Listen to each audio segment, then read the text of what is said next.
Hi everybody, I'm Zilla Blitz and welcome to episode 4, the grand finale in our scenario with Heroes of the Pacific from Lock and Load Publishing. This is it, the grand finale. US forces and Japanese forces battling for control of the village in the jungle. Reinforcements from the Japanese heading in from the east. It's going to come right down to the wire. Let's jump in and get started.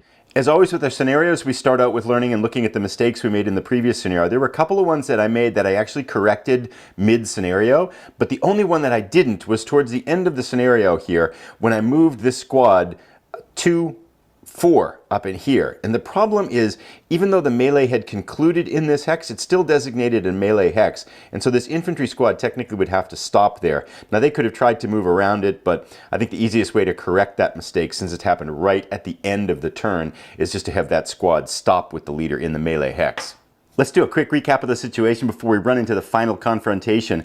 This is the battle for the village. The entire scenario victory conditions hang on these 3 hexes. If the US control these 3 hexes at the end of the scenario, they win the battle. If they don't control all 3, so if the Japanese even control one of them, the Japanese win the conflict. We have a shaken US squad and Corporal Migliore up here just to the northeast of the village. We have Snake and 20 US soldiers down here in the southern end of the village. And we have a half squad up here, the remnants of this squad that was carrying this Japanese mortar just outside in this light jungle outside of the city. Now, of critical importance is this first rally phase in this next segment of the battle, because this infantry unit is shaken. They got shaken by return Japanese fire in the last 5 minutes or so. If they do not recover, so if Corporal Migliore cannot rally these troops, and the Japanese force here goes first, they can move into this hex and engage in melee, and all these US units are defenseless. Corporal Migliore, as my reading of the rules is correct, he can't grab this machine gun underneath the squad, which means he's a defenseless leader and the shaken squad is defenseless. They would all get wiped out in that first round of melee. The Japanese forces then could grab this machine gun, and all of a sudden we've got Snake and 20 US men against a half squad with a powerful Japanese machine gun towards the conflict. So long story short, the battle for this village isn't over yet. It could go either way. We should see how it runs out in the last 3 turns here, the last 15 minutes or so of the battle. But that's not all. If we look to the east, about a half kilometer or so to the east, we have these about 10 Japanese soldiers left, 2 half squads led by Sergeant Hiro, who has just recently broken into this jungle hex and wiped out the US units here with the Banzai attack. We have 40 US men positioned to the east, and we have another Japanese 5 soldiers or so positioned down in the jungle down here. Now, with their leader movement, these squads, their mission, I think what we have to do with the Japanese is have them rush as fast as they can to try to get to the village before the scenario ends to see if they can get control over one or more of the village hexes and upset the US victory conditions. We can imagine this being kind of them taking control of the village in the last seconds, and the US had to kind of take complete control of it to reach their victory objectives. So that's what we're going to try to do with the Japanese. They are going to hightail it to the west. They should just be able to make it to the village on the very last turn if all goes well for them. So we'll see how this plays out, because even if the US get control of the village, they're probably going to have to contend with this last desperate rush by Sergeant Hiro and his 10 Japanese soldiers. With all that being said, it's time to jump into the action.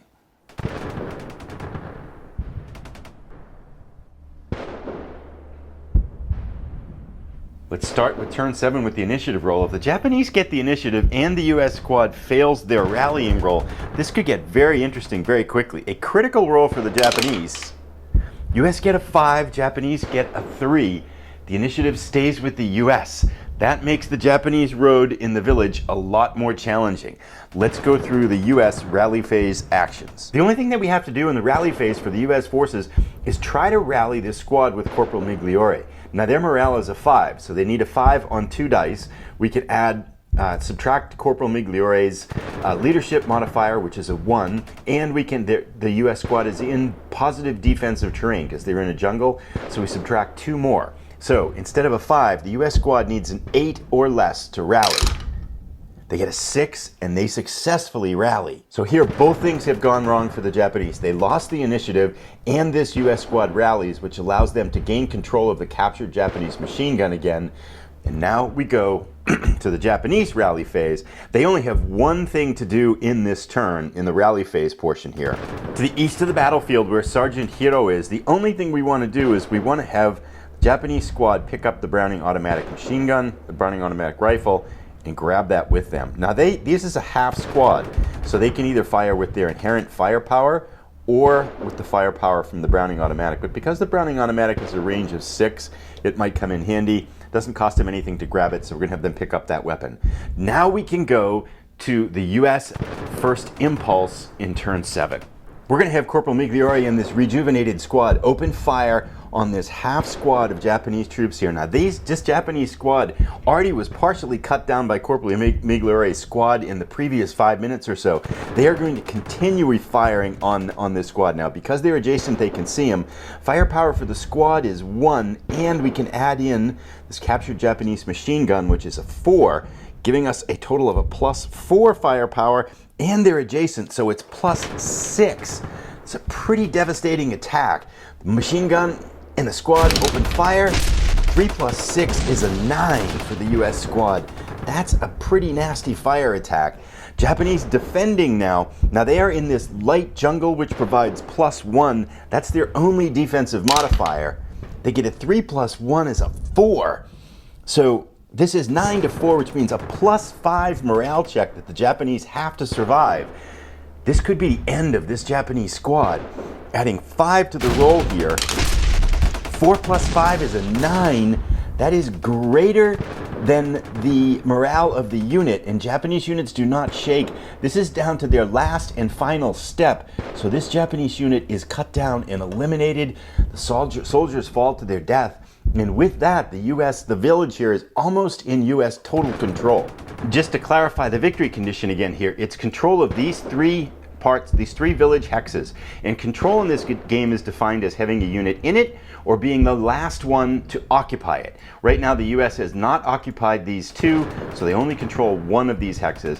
They will need to move some US squads into these other 2 parts of the village, and then they will have completed the objective of taking control of this village.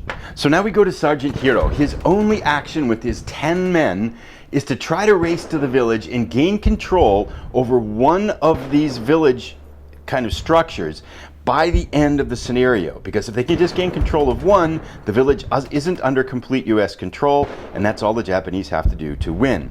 In order to do that, Sergeant Hiro is going to have to run as fast as he can with his men down the road and crash into the village and hope for the best. However, a problem for Sergeant Hiro as his troops move out here is that we have 2 US squads on the other side of this clearing who can open fire. Now I checked the line of sight. These 2 squads here have a line of sight here and here. These 2 squads here have a line of sight here.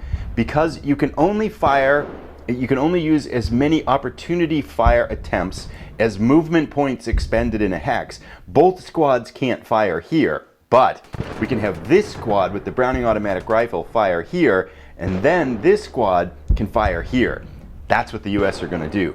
So these 2 squads back in the jungle here open fire on Sergeant Hiro and his 2 half squads. So we've got firepower here is 2 and 1, which is 3. Now, most of the time in heroes of the kind of lock and load tactical system, when 2 squads fire, you add the second squad's half of the second squad's firepower. But there's a special rule for the US Army forces here that they fire with both of their firing strength points. So it's 2 plus the Browning automatic rifle is +3. Sergeant Hiro, they're not doing a banzai, so it's +1 because they're moving, which is +4 on them. So not a bad shot here for the US at range 1, 2, 3, 4, 5. So +4. They get 2 + 4, which is a 6. That's not a great shot here. Japanese, however, moving in the open in absolute clear terrain, have no defensive modifiers, so they probably will get some kind of a damage check. Ooh, they get a 3. So 6 to 3 means a +3 defensive check on all of these units. Let's do Sergeant Hiro first. Ooh, 6 + 3 is 9. This would be more than his morale, but less than twice his morale. So Sergeant Hiro would be wounded here However, we are going to probably do something with this. The next squad, let's see what happens to them. 2 plus 3 is 5. They would pass. The next squad, 3 plus 3 is 6. The next squad has a morale of 7, I believe, right? 6, 2. So they would pass 2. Sergeant Hero, however, would get wounded. Let's see what he looks like wounded. 616, his morale goes down a little bit. So the question I have here is that if a Japanese unit that's not on Banzai movement receives a step reduction, then it has to stop. And I think being wounded as a leader would constitute a step reduction, which would mean Sergeant Hero has to stop. And if Sergeant Hero has to stop here, there is no way his forces are going to make it to the village before the scenario ends. So therefore, we are going to use Sergeant Hero's warrior spirit token here is fortitude, this special skill, which means we can deny the results of any one firing attack on this group. So Sergeant Hero can ignore his wound and they can continue on. I think that's the only way for them to have a chance to try to win this scenario. With that done, Sergeant Hero is going to move here again. Sorry, this was the unit that fired. Sergeant Hero is going to continue on with his second movement point. Now these two US squads at a range of 1, 2, 3, 4 are going to open fire. This is a +2 attack. They are moving, so it's +3 in the open. US squads open fire, +3. Oh, 1 + 3 is a 4. Not very good shooting by the US. Japanese are in the open, however, so let's see what Sergeant Hero does on this one here. He rolls a 5. Oh, they roll a 5, which is greater than a 4, their whole force, which means the US attack has no effect on the Japanese here, which means Sergeant Hero can continue on and the Japanese have a chance. So Sergeant Hero's forces avoid the attacks there. They're going to their 3rd, 4th, 5th, and 6th movement point as they scurry down the road, drawing closer to the village off in the distance here to the northwest. Now we go to, these units have moved, we go to the US action. Let's see what they can do. So all the US forces to the east now have fired. What we want to have happen now though is we want to have Snake and his forces here. We're going to have one more turn to readjust before Sergeant Hero gets here and think about what our strategy is. But for the moment, Snake is going to take his forces and go 2, 4. I wonder if we want to have someone pick up the mortar there. Now, we're not going to do that. We're not going to pick up the mortar. And they're going to stop here with movement. That means now that as of here, the US have achieved their victory condition. They've got control over the village. Now they have to hold it. Let's go to the Japanese turn. So the only Japanese unit left to act here is these kind of 5 guys here in the jungle. Now they can see the US troops up here, but they only have a range of 2 now. 1, 2, they can't reach them. They could charge across and do melee, but it'd be 1 against 2, 2 to 1. That's pretty brutal odds. That's kind of their death warrant. So we're gonna have these Japanese soldiers fade back into the jungle here and hold on for the moment. We'll just let them, I think they'll live to fight another day, I think is what we're going to try to have them do. And with that, everybody has acted. Turn 7 is done. 2 turns left. We're going to turn 8. Now, on this one here, this is where it looks like it's going to be somewhat of a transitional turn. So initiative probably doesn't matter too much. The Japanese win initiative with a 6 to the US 1. The Japanese don't have anything to do with their initiative. They don't have any support weapons or rallying to do, so the Japanese are going to kind of go through the rally phase without any actions. The US, however, do have at least one thing they want to do with the rally phase, so let's go take care of that for them. So in the village, the US squad here with Corporal Migliori and the Type 92 machine gun have the machine gun now off in the jungle. That's not a good defensive position for the machine gun, as the Japanese squad is going to be approaching from this side of the battlefield. So in the rally phase, they can dismantle this machine gun free of energy cost, if you would, and they're going to dismantle it so they can move it back into the village, one of the huts there. Other than that, nothing for the US to do. There's no rallying, there's no rearranging of support weapons. So the rally phase is done. We go to the Japanese action in turn 8. So the Japanese have the first impulse, and they only have 2 units left. We have that kind of fragmentary, the group of like 5 soldiers off here to the east on the board. And then we have Sergeant Hiro and his 10 men racing down the road to try to get an attack to recover their village. Now, they have a very interesting situation because where they're going, this unit can fire, and I don't think there's really a way that we can play around it given the situation. So we're going to go ahead and just move them. They're going to go 1, 2, 3, 4, 5, 6. Now they can go right through this light jungle here. The jungle road is considered light jungle, and if you're moving along the road, it's only one movement point. So they close in to within range of the U.S. forces here, and let's take a look. So Sergeant Hero and his 10 men end up here. Now, originally I was thinking to have Snake and Corporal Migliore kind of reorient themselves here to kind of make a last stand defense. But it turns out here that Snake and his 2 squads actually have a pretty good shot at Sergeant Hero. This goes right down the hex side here, and we've got an open terrain and degrading terrain, and when it splits the hex side, you take the degrading, the open terrain, so there's no penalty to shoot across down this hex side. -1 to shoot across this light jungle, and then again we have the road jungle, which is considered light jungle, and open terrain, so this is again no impact on it. So it's just a -1 shot, and Sergeant Hero is in this light jungle terrain, which is +1 defensively. So Snake can open fire, and I think we should. Now up here we've got Snake, 2 squads, and the flamethrower. The flamethrower is out of range, so the 2 squads will just fire, and this gives them 1 + 1 is 2. Sergeant Hero is moving, so is a +1 modifier to him, so +3, and we subtract 1 on the degrading terrain. So altogether it is a +2. The US squad opens fire, they get a 3 + 2 is a 5. All right, so that's not the greatest shot, but it could be okay. Sergeant Hero's defense here, the only thing that applies right now is the fact that they are in this light jungle terrain with road terrain, and that gives them, therefore, a +1 defense. So let's see what we get with the roll. They get a 4 + 1 is a 5, and that means there's no effect of this attack, and Snake and all his soldiers, his 2 squads, have opened fire and burned through their turn. Likewise, Sergeant Hero and his troops have moved. Now we go to the Japanese impulse. Let's take a look and see what they want to do on the other side of the world here. So these Japanese stragglers, I think we're just going to actually have them pass for this turn. They can't, it would be suicide to attack up here. Running to the west, we could probably do that, but it really doesn't serve any purpose because they're not going to get there in time. So rather than play around with this and mess around with this, we're just going to have them pass over here. And then it goes back to the US impulse. Likewise, for the US impulse, we could have these soldiers come up and try to take out this half squad up here, but it doesn't really serve a purpose. So I think we're just going to call this eastern part of the battlefield kind of resolved and let them sit it out here in this little kind of stalemate situation on the east side.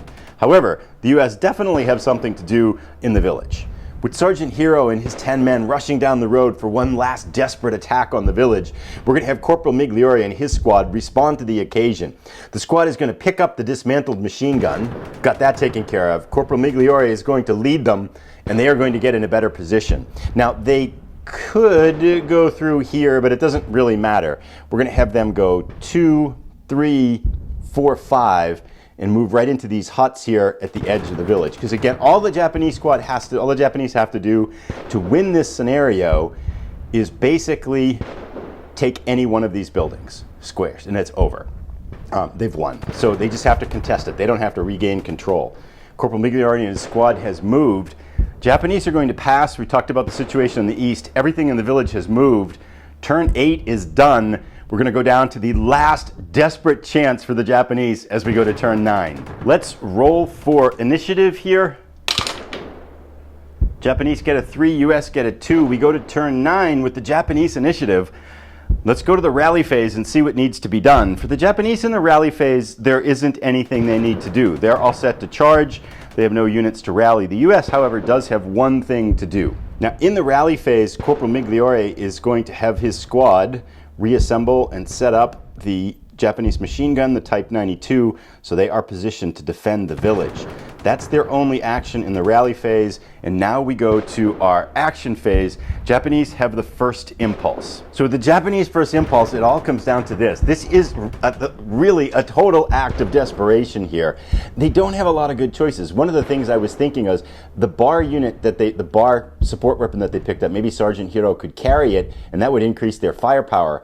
And they could, but if Sergeant Hero as a single person is carrying a support weapon, he loses 2 movement points, and we need the movement points to get there. So that doesn't work. The other thought, what I thought was that if Sergeant Hero could try to spot the U.S. forces here, he can see across these 2 degrading trains to try to spot it for a banzai attack, but he would need a 1 on the die roll to spot Corporal Migliore in the huts here, and if he fails, then he can't be part of a charge forward. So that would ruin that chance, and it would be 1 out of 6. So instead, I think it all comes down to a very simple, straight ahead, blind charge through this jungle, try to take out Corporal Migliore and his squad with the machine gun here in these huts, while undergoing fire probably from Snake on the way. And that's what Sergeant Hero is going to do. They're going to move forward 1 along the jungle road, and thinking now from the U.S. perspective, we have opportunity fire. We definitely want to take care of it. Now, this flamethrower is up here in Snake's hex. It has a range of 2, so it can't open fire with the flamethrower here. Now, this actually is going to be a movement of 2, though, isn't it? Because it's through light jungle, and it's not on the roadway, which means 2 movement points expended by the Japanese in this hex means that the U.S. can fire twice at that hex. So, however, the Japanese could go this way, which still kind of amounts to the same thing, and then the flamethrower is going to fire here. It's just all kinds of really bad choices for the Japanese. They're going to go here. That's 3. And now the U.S. is going to open fire with everything they've got, hoping to cut down Sergeant Hero and his desperate heroes here before they can reach the huts and face forced melee to try to decide the victory in the game here. Let's have Snake open fire first with his flamethrower and 2 squads. So we have 1, 2, and then 4 is a 6 attack for Snake here. He's got no leadership modifier, so it's just +6. Japanese squad is moving, which is +7. There's no degrading terrain in the way, so it is a +7 attack here. This could be potentially the end of it right here. The flamethrower and the squads open fire.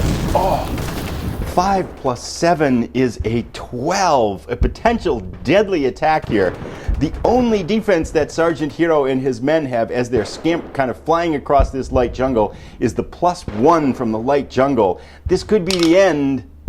3 + 1 is a 4, so it is a +8 attack on Sergeant Hero here, and we check first, a +8 damage check. Sergeant Hero can apply his leadership modifier, but not to himself, which means he's going to be wounded and he has to stop. This is the end. The Japanese have kind of, it's over here.